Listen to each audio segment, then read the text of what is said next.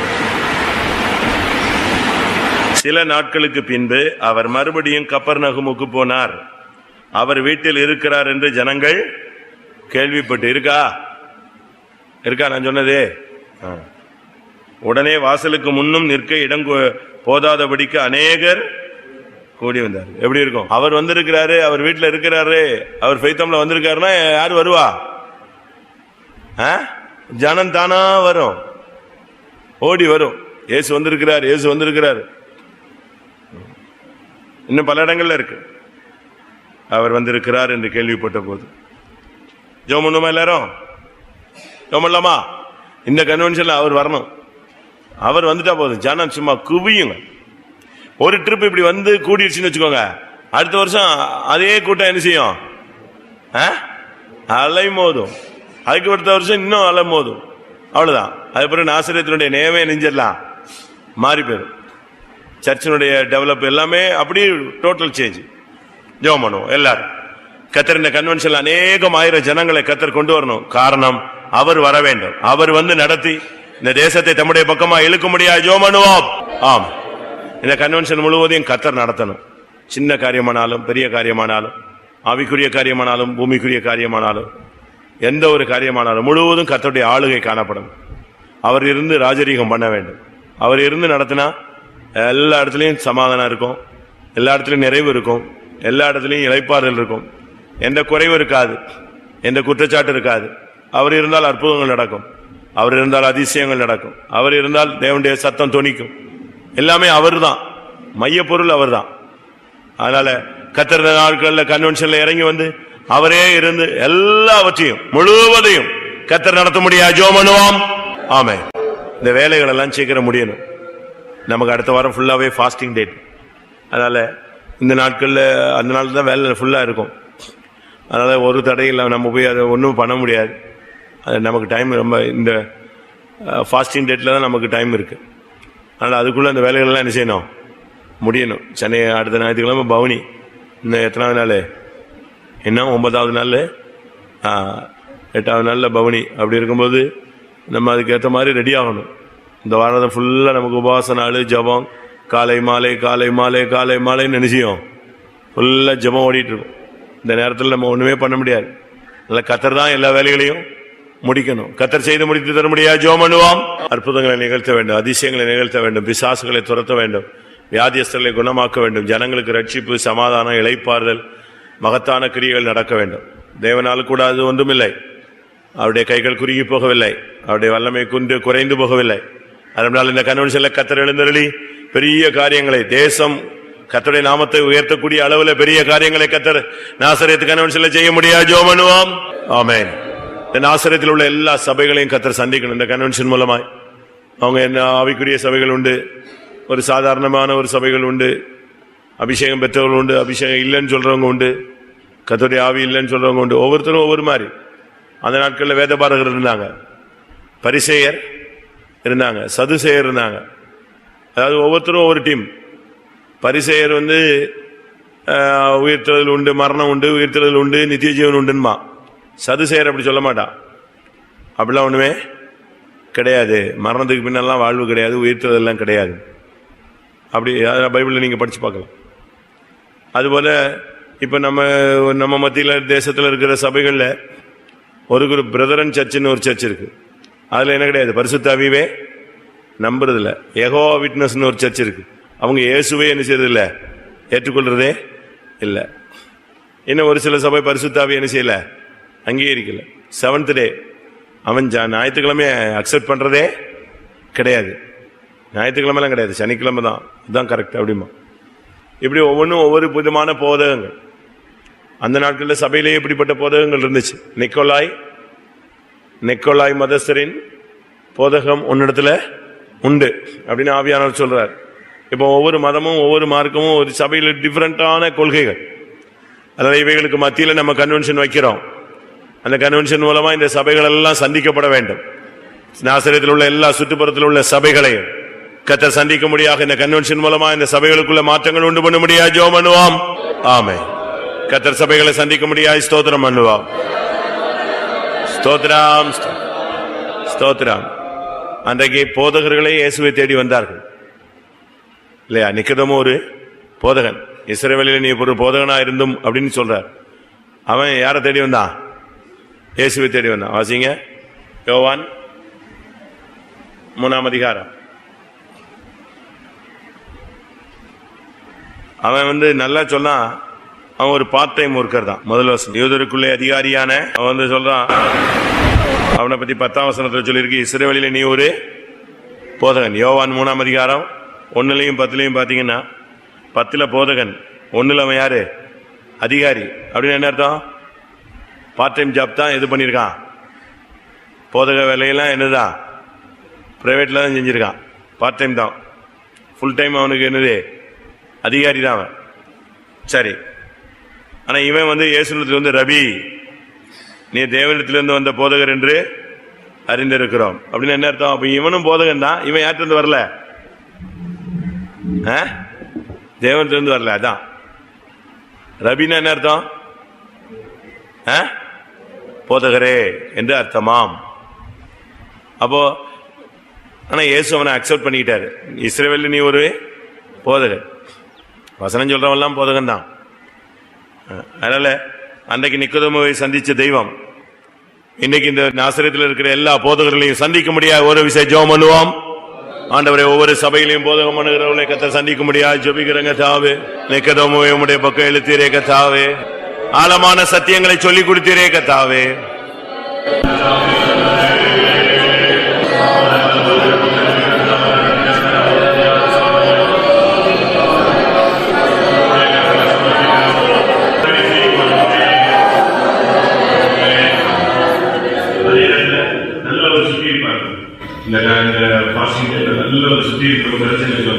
Convention நல்லா shine பண்ணும். இந்த வைரம் பட்டப்படும். அது வெட்ட வெட்டதான் இருந்தது. பட்டை தீர்த்ததான் என்ன செய்யும்? இந்த 7 நாள் உபவாசத்தில் கிடந்து நம்ம கிடந்து அப்படியே கொஞ்சம் கொஞ்சமா நம்ம பக்குவப்படுத்தும் போது சுத்திகரிக்கப்பட்ட இடத்துல தேவன் நினைச்சாரு இறங்கி மகிமை. கன்வென்ஷன் ரொம்ப அற்புதமா இருக்கும். அதனால முழு சபையில் ஊழியர்கள் விசுவாசிகளுக்குள்ள ஒரு மெய்யான ஒரு பரிசுத்தம் உண்டாக முடியாது.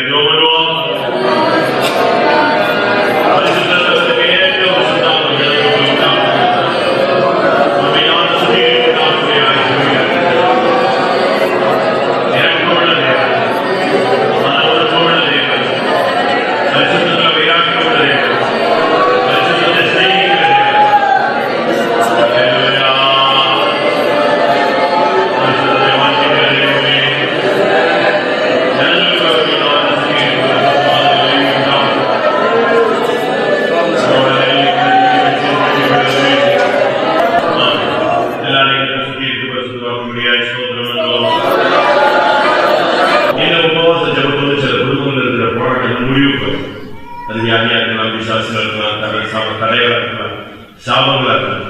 உபவாசத்தோடு அந்த வல்லமையெல்லாம் செய்யணும். சாபம் பண்ணி அடிக்கணும். இந்த குடும்பங்களை போட்டு குழப்பிட்டு இருக்கிற ஆசை போற ஜோகமா எல்லாம் இந்த உபவாச ஜபத்தோடு எல்லா சத்துரையும் வல்லமை இருக்கும். சட்டம் ஒரு முடிவுண்டாக்க முடியாது. ஞானம் செய்ய முடியாது. எல்லாரும் போராடி ஜோம் பண்ணுவோம்.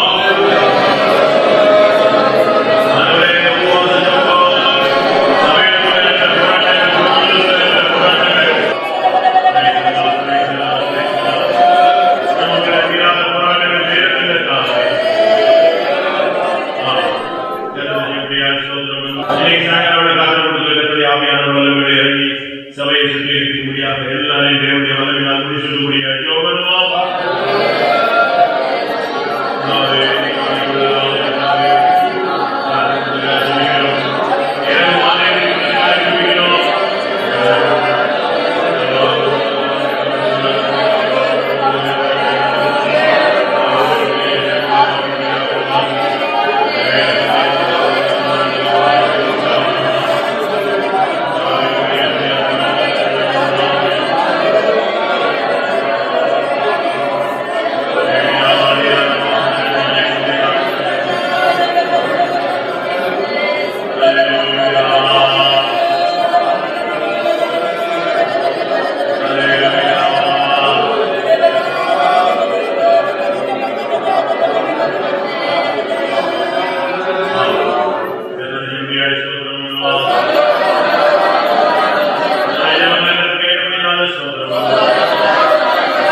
நாங்கள் ஜெபிக்க செய்து பெரிதுமான ஆவிக்குரிய பூமிக்குரிய எல்லா காரியங்களையும் தாங்கள் கேட்டிருக்கிறேன். கன்வென்ஷனுக்காக ஜெபித்திருக்கிறோம், உபவாச ஜெபங்களுக்காக ஜெபித்திருக்கிறோம், ஒவ்வொரு குடும்பங்களுக்காக ஜெபித்திருக்கிறோம், தனிப்பட்ட வாழ்க்கைக்காக ஜெபித்திருக்கிறோம். எல்லா பகுதிகளிலும் கிரியை செய்யும் தேவையான சந்தி ஜனங்களுக்கு உபவாச ஜெபத்தோடு ஜனங்களுக்கு மீட்பு உண்டாகும்.